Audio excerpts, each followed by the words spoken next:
Hello, and welcome to Tales After Midnight. This is the place where forgotten, unsettling, and buried stories are brought back into the light. Tonight, we are uncovering a disturbing chapter of history that was intentionally pushed aside. The tale of an Angolan enslaved man whose cruelty was so extreme that even history itself seemed to recoil from preserving his name.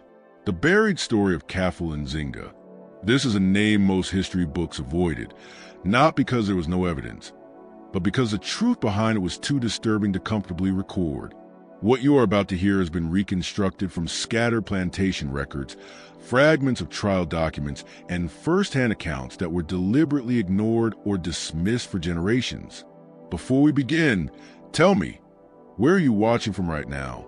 And make sure to subscribe, because uncovering stories like this takes deep research, careful cross-checking of real historical data, and digging into records most people never see. Kafele Nzinga was born deep in the rugged interior of Angola, in a land ruled by warlords, shifting alliances and constant raids. From the moment he entered the world, life was shaped by brutality and survival. Families were regularly torn apart by rival clans, and children learned early that weakness meant death or enslavement. Violence was not an exception in this region. It was a foundation of daily life. Kafele's own household reflected this harsh reality. His father, a minor local chieftain, struggled to maintain control over his small territory. He spent much of his life defending against raids while trying to shield his people from complete destruction. Kafele's mother, hardened by years of fear and bloodshed, taught her son that strength and cunning were the only shields in a world that showed no mercy. Compassion, she believed, was a weakness that could get you killed. By the age of 6, Kafele had already witnessed horrors that many adults would never endure. He saw families slaughtered over disputes, neighbors taken captive for ransom, and children his own age forced into labor or sold to other villages. These experiences did not soften him. Instead, they forged a fierce survival instinct and a ruthlessness that would later follow him across the ocean. Violence became normal. Suffering became expected. Even as a child, Kafele showed a sharp intelligence and an unsettling awareness of human behavior. He could read intentions in others, sense danger before it arrived, and manipulate situations to his advantage. This ability to understand and control people, combined with his exposure to constant brutality, shaped him into someone capable of extreme actions without hesitation. Elders in the village often whispered about the coldness in his eyes, a focus that seemed far beyond his years. They warned that such a child could grow into either a powerful leader or a terrible danger to everyone around him. As history would later show, both would prove true. The first major turning point in Kafele's life came during his early adolescence. A rival group launched a raid on his village, capturing many of the young boys and girls. Kafele was taken with them, marked as valuable merchandise to be sold to Portuguese traders who operated along the coastal ports. In a single night, his connection to his homeland was severed. The forced journey from his village to the coast exposed him to the transatlantic slave trade in its rawest and most horrifying form. He watched families ripped apart, men and women chained together, beaten, and stripped of their dignity. He saw how those who appeared weak were treated with particular cruelty. For Kafele, this only reinforced a lesson he had learned since birth. Power was survival, and mercy was a liability. On the coast, inside the holding pens, and along the crowded docks, Kafele observed the traders closely. He studied how they controlled people. He saw how fear could bend human will, how obedience could be extracted without even touching someone if the right psychological pressure was applied. These observations, combined with his violent upbringing in Angola, sharpened his instincts for manipulation and intimidation. Kafele was not only surviving physically, he was learning psychologically. He was cataloging weaknesses, understanding hierarchies, and preparing himself mentally for the unknown world that awaited him across the Atlantic. Even in captivity, he maintained an aura of defiance. He refused to appear broken. That resistance, combined with his calculating mind, set him apart from the other captives. He quickly learned that cruelty could be more than a weapon. It could be a tool, by asserting dominance over others. He could claim control in a situation designed to strip him of all agency. Power, even in small amounts, gave him a sense of ownership over his own fate. By the time he boarded the slave ship bound for the Americas, Kafele Nzinga was no longer simply a child of Angola. He was a product of a violent world, honed by suffering, observation, and calculation. Within him were the seeds of a reputation that would one day terrify entire plantations. Kafele's early life explains the foundation of the man he would become, a figure whose story was so extreme and so brutal that later generations tried to erase him entirely. The Angolan landscapes, the clan wars, the raids, and the horrors of the transatlantic trade were not just background details. They were the crucible that forged his ruthlessness. Without understanding these early experiences, it is impossible to grasp the depth of the cruelty and cunning that later defined Kafele Nzinga, or to understand why history struggled to even acknowledge his existence. His story did not begin in the Americas. It began in the relentless, unforgiving terrain of Angola, where the rules were simple: survive or die. When Kafele Nzinga finally arrived in the Americas, he was no longer just a boy taken from Angola. He had become a young man shaped by years of violence, survival, and cold observation. From the moment he stepped onto plantation soil, the dominance he carried was unmistakable. He had been enslaved and stripped of his homeland, and yet, unlike many others who arrived broken, Kafele refused to surrender completely to the chains forced upon him.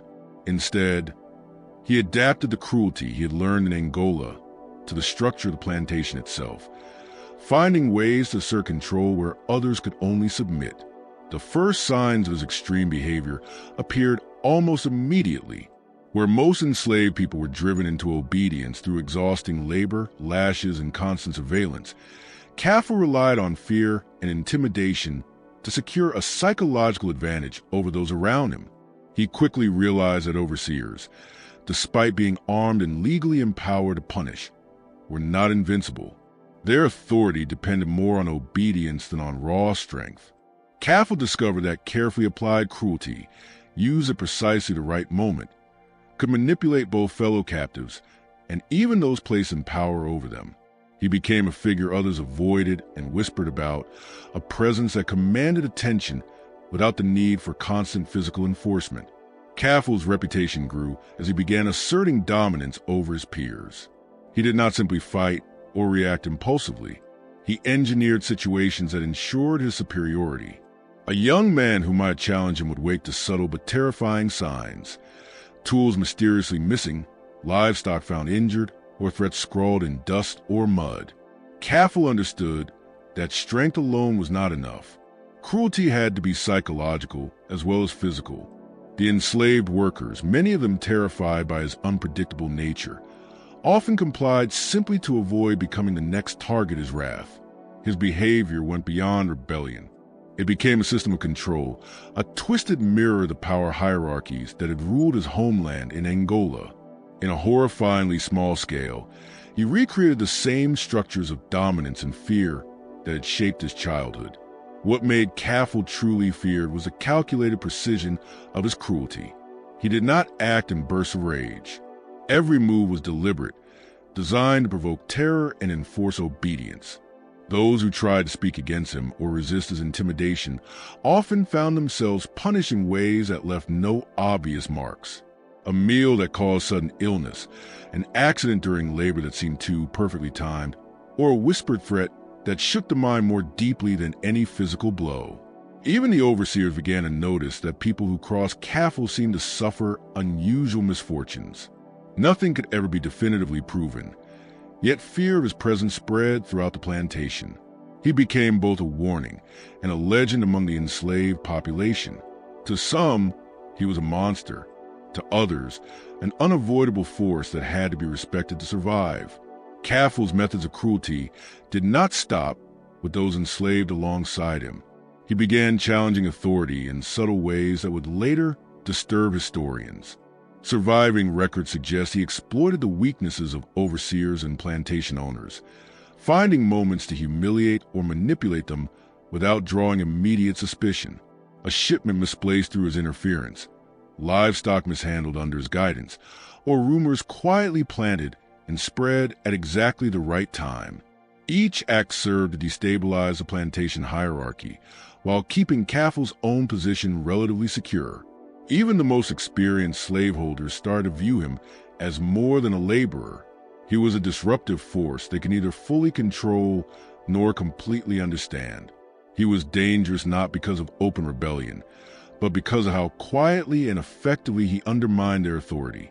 Much of Kafele's extreme behavior could be traced back to his formative years in Angola, where life had taught him that brutality and cunning were essential tools for survival. On the plantation, he applied those lessons with terrifying efficiency. While most enslaved people were forced into a predictable cycle of labor, punishment, and submission, Kafele transformed those same structures into a stage for psychological domination. Fear became his weapon of choice, and he wielded it with precision that unsettled both his peers and his superiors. Yet his cruelty was not random. Kafele seemed to understand the human mind in ways that disturbed everyone who encountered him. He could predict reactions, exploit insecurities, and design consequences that stretched far beyond the immediate moment. For the enslaved population, this created an impossible reality. He was one of them, also above them in a hierarchy built entirely on terror. His actions could determine who suffered quietly and who was spared. Over time, his reputation fed itself. People obeyed him because they had heard the stories, and the stories spread because the consequences of defying him were real. After several years on plantation, Kafele Nzinga's behavior had escalated into acts that even the most hardened observers considered extraordinary, not merely violent. His cruelty became systematic, almost ritualistic. Minor offenses were punished in ways meant to instill lasting fear. Disobedience was met with humiliation that targeted both the body and the mind. Those who survived his punishments carried scars invisible to the eye, but burned permanently into memory, serving as warnings to anyone who might consider opposing him. The true horror of Kafele's entrance into slavery lies in how his Angolan upbringing merged with the brutality of the American plantation system. Where submission was expected, he produced mastery. Where the system sought to control him with chains and whips, he found ways to bend that same system back upon itself. In doing so, he became a figure so terrifying that later historians struggled to document his life honestly, often erasing or softening details out of discomfort or fear. In essence, Kafele's cruelty was not a random flawed character. It was a product of a world that had taught him survival meant domination, combined with a system that unknowingly handed him the tools to exercise that domination in unprecedented ways. Kafele Nzinga's acts of cruelty soon grew beyond subtle intimidation and psychological pressure, reaching a level that even plantation owners could no longer ignore.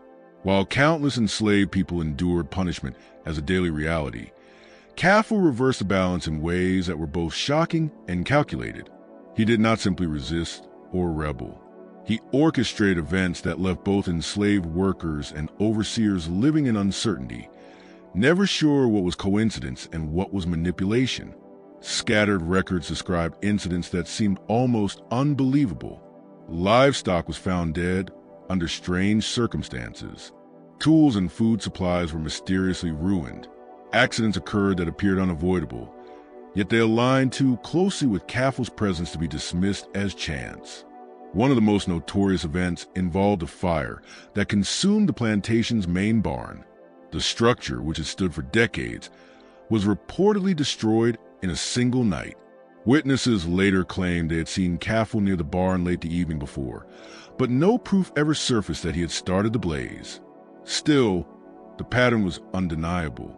Those who opposed him or failed to comply with his demands often suffered losses soon after. The fire did more than destroy valuable property. It sent a message to everyone on the plantation. Defiance or resistance to his authority could bring consequences far greater than personal punishment. This was cruelty refined into strategy. It spread fear while shielding him from direct retaliation. Kafele's ability to manipulate his surroundings extended even to the overseers themselves. Plantation records suggest that men who once felt confident in their authority began to encounter strange setbacks. Shipments of crops vanished. Livestock fell ill. Tools disappeared. Official explanations blamed negligence or accident, yet the timing and concentration of these misfortunes led some of the more perceptive owners to suspect the involvement of someone exceptionally cunning. That someone was Kafele. He had learned that cruelty did not need to be loud or obvious. It could be quiet, constant, and corrosive, destabilizing the system that enslaved him while keeping his own position protected. What made his cruelty especially terrifying was its unpredictability. Unlike ordinary punishment, which followed a known pattern, Kafele's actions seemed random while being entirely deliberate. A fellow enslaved person who had angered him might awaken to find their food spoiled with bitterness, or suffer a sudden injury, explained away as a work accident. Sometimes he targeted those he saw as weak or defiant.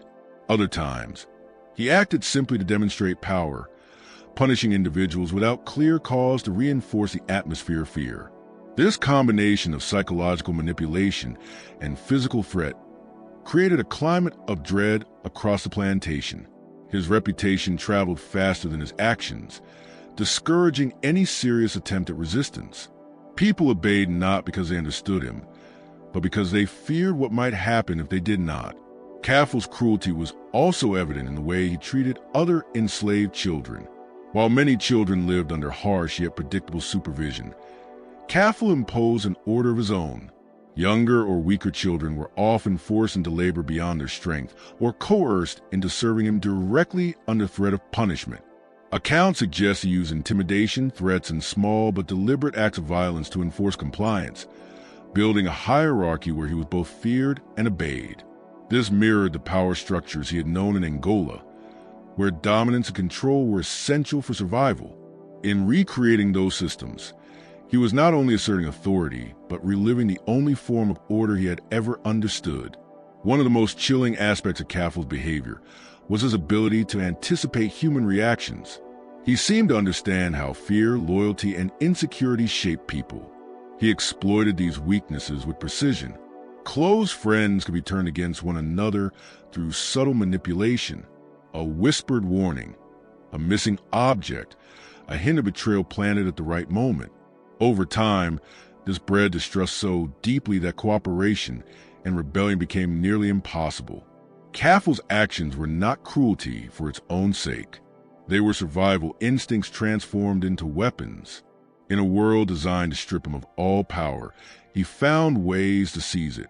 Even plantation owners, men accustomed to maintaining order through brutality, were unsettled by him. Reports describe a growing anxiety among overseers who came to view Kafele as something they could not control through conventional punishment. Whippings and threats seemed ineffective, and misfortunes often followed those who targeted him. This unpredictability, combined with the severity of his acts, made Kafele not merely disruptive but genuinely terrifying, a figure whose cruelty rivaled and sometimes exceeded that of the system itself. Kafele's methods extended even into moments of personal conflict.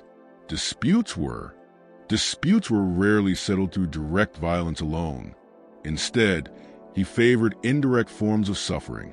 Work would be quietly sabotaged, tools would vanish, livestock would be injured or killed, and rumors would be planted carefully to destroy reputations or isolate his targets socially.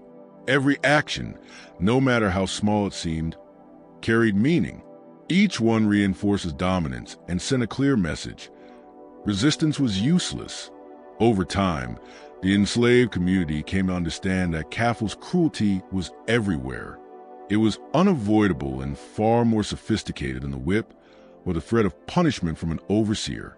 It was this combination of intelligence, experience, and learned brutality that made Kafele Nzinga's story so disturbing to those who witnessed it.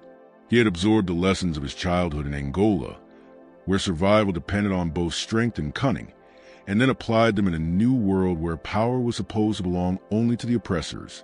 In doing so, he became a figure feared by everyone who encountered him, an enslaved man whose cruelty challenged all conventional ideas of control and obedience. Ultimately, it was not only his actions that made Kafele terrifying. It was the pattern behind them, the calculation, the method, Every act of cruelty, every manipulation, every punishment was part of a larger strategy, a deliberate effort to preserve dominance in a world designed to strip him of all agency. This fusion of sharp intelligence and extreme behavior explains why Kafele Nzinga came to be considered too cruel for history, a man whose deeds were so unsettling that later generations deliberately tried to erase him from a record. The story of Kafele Nzinga grows even darker when one examines how far the plantation and surrounding authorities want to hide or suppress the consequences of his actions. His cruelty was not limited to what could be seen. It extended into secrecy, manipulation, and intimidation that ensured few witnesses would ever speak openly. Those who might have testified were silenced in ways that were both subtle and horrifying, leaving behind a historical record that was fractured, incomplete, and intentionally misleading. Plantation overseers and owners, many of whom were accustomed to absolute authority over the enslaved population, found themselves powerless to stop him. In some cases, they were too frightened to intervene, knowing that the consequences were unpredictable and often severe. Witnesses who reported or even hinted at a behavior frequently suffered sudden accidents that removed them from the story entirely. One surviving record speaks of a young man who had been helping a neighbor investigate Kafele's tampering with crops. He was discovered drowned the next morning in a shallow creek. No one could explain why he had been alone, why he had fallen, or why no one heard him cry out. But among those who understood the situation, it was whispered that his death was punishment for daring to challenge Kafele's authority. Others were struck by sudden illness or injury, events that appeared natural on the surface, but aligned too closely with acts of defiance or even curiosity about Kafele's behavior. Over time, fear spread beyond the enslaved community and into the circle of those who might have recorded the truth for outsiders. Silence became a form of survival. Some overseers attempted to impose traditional discipline, believing that lashes, confinement, or threats would subdue him as they did others. These efforts often backfired. Punishments inflicted on Kafele were frequently followed by misfortune for the overseer responsible. Livestock would die without explanation. Crops would fail. Personal injuries would occur under strange circumstances. These patterns, combined with Kafele's reputation for intelligence and cruelty, created an atmosphere of paranoia.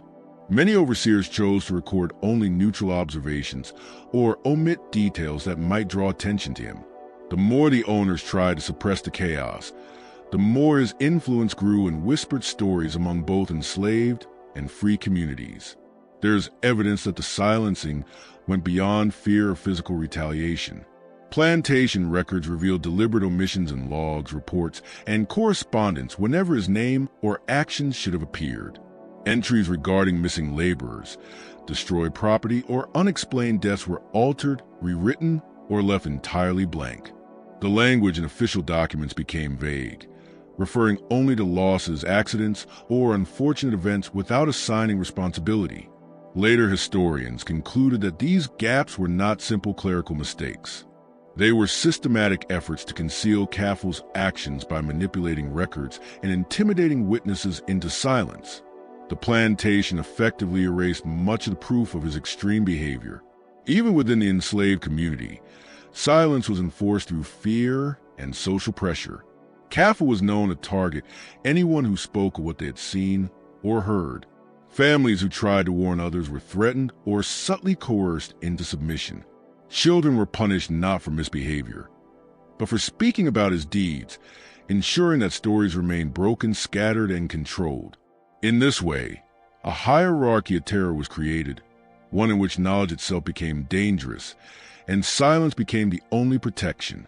Although he exercised dominance over nearly everyone around him, those who truly understood the depth of his most terrifying acts were too afraid to pass the knowledge on, even to their own children. It created a chilling system where secrecy became a form of survival, and truth was buried alongside those who were too intimidated to speak it. In this world, silence was protection, and memory itself became dangerous. Some of the most significant cover-ups involved deaths that coincided with Kafele's manipulations. Enslaved people who opposed him or questioned his methods sometimes died suddenly through mysterious accidents unexplained illnesses, or other misfortunes that appear random on the surface. Plantation authorities routinely attributed these deaths to natural causes or to the brutal conditions of slavery itself, completely masking Kafele's involvement. This only strengthened his reputation as untouchable, as a figure whose cruelty could not be confronted openly without risking one's life or livelihood. The combination of fear, intimidation, and systematic cover-ups ensured that his story was partially erased even as it continued to circulate in whispers. Among the enslaved and even among those who managed them, Kafele became a legend, not because his acts were fully known, but because so much about him was forbidden to be spoken. Even outsiders who tried to investigate his behavior found themselves blocked at every turn.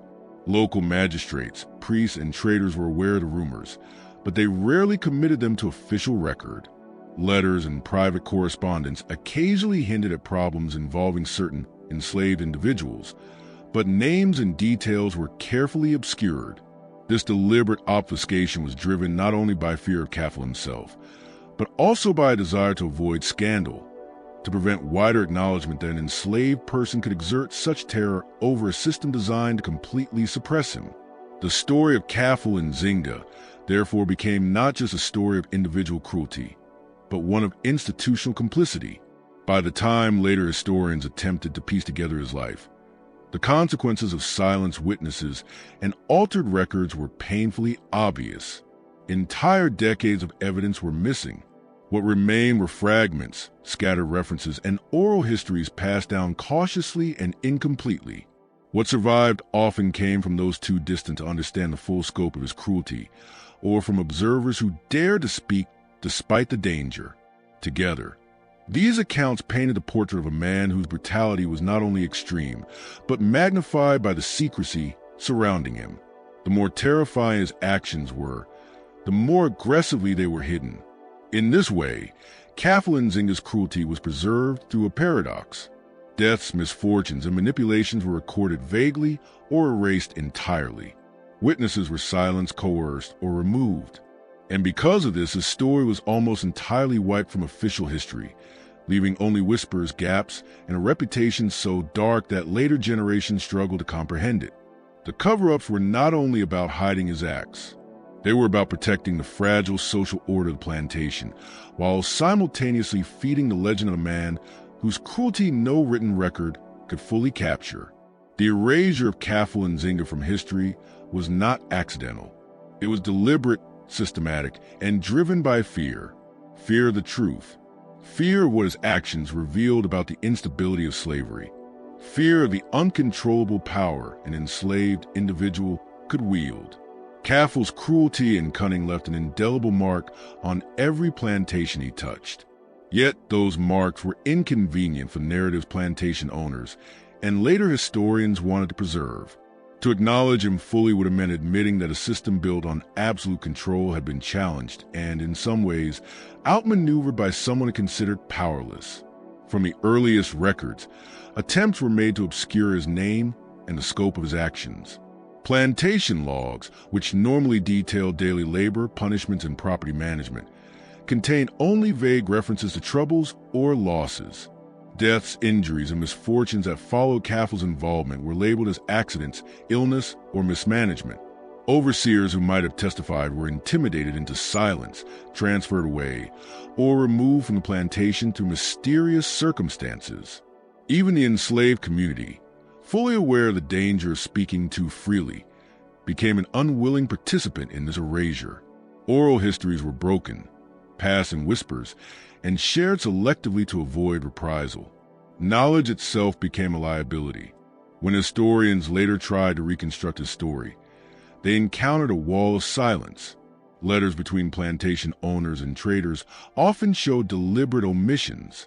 Observers hinted at disturbances, strange misfortunes, and unusual behavior among the enslaved, but carefully avoided naming Kafele. In some cases, records were altered years later. Pages were removed, lines scratched out, and documents destroyed. The goal was unmistakable: to erase the evidence of a man whose existence threatened the idea of the plantation as an infallible system of control. The reality that a single enslaved individual could inspire such fear, manipulate such power, and bend the structure of oppression back upon itself was too disturbing to be preserved honestly. Terror, manipulate both fellow captives and overseers, and deliver punishments that lay beyond the reach of formal authority was a reality too disturbing to preserve. The mixture of fear, intimidation, and selective documentation ensured that Kafele's name rarely appeared in any official historical record. Even oral traditions were gradually softened. Elders who once spoke openly about him began altering the story when passing it to younger generations, stressing lessons of obedience and caution rather than the full scope of his actions. This created a paradox. Kafele was everywhere in memory, yet almost nowhere in documentation. His presence survived only in fragments, rumors, and fearful whispers, turning him into a figure too cruel for history. Not because he never existed, but because those who shaped the narrative wanted him to vanish. Part of this erasure also came from the psychological discomfort his story provoked. Kafele Nzinga was not a simple villain or a straightforward rebel. He was a product of both African and American systems of violence. His intelligence, strategic cruelty, and defiance of the established order forced anyone who knew of him to confront deeply unsettling truths about slavery itself. That it could be undermined, that power could exist outside the planter class, that cruelty could manifest in ways no overseer could fully control. Preserving his story would have meant admitting that an institution which claimed absolute dominance could be challenged, manipulated, and even exploited by those it sought to dominate. For slaveholders, historians, and bureaucrats alike, that was a truth too dangerous to leave on the record. Kafele's story also threatened the sanitized versions of history that later generations preferred. Many accounts reduced slavery to economics, labor, and numbers. His life introduced chaos, intelligence, and moral complexity that shattered simple narratives. To acknowledge him was to acknowledge an enslaved man who exercised agency in terrifying and transformative ways that defied the image of enslaved people as only passive victims and disrupted the hierarchy that society wanted to believe was absolute. To erase him was to restore order, to return the story to something neat, controlled, and easier to accept. Over time, Kafele Nzinga became almost mythic precisely because of this deliberate erasure. With no complete records, speculation and legend rushed in to fill the gaps. Stories of his cruelty, his cunning, and his survival were passed down in whispers among the descendants of the enslaved and occasionally mentioned by outsiders as rumors too frightening to verify. The absence of documentation did not weaken his legacy. It strengthened it.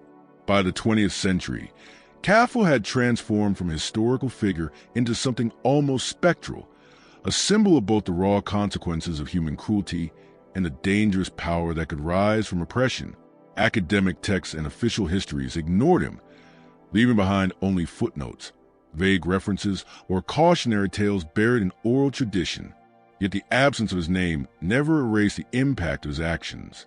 In the communities where he had lived and exerted his influence, older families could still recount events attributed to a mysterious and cruel force, often without ever speaking his name aloud.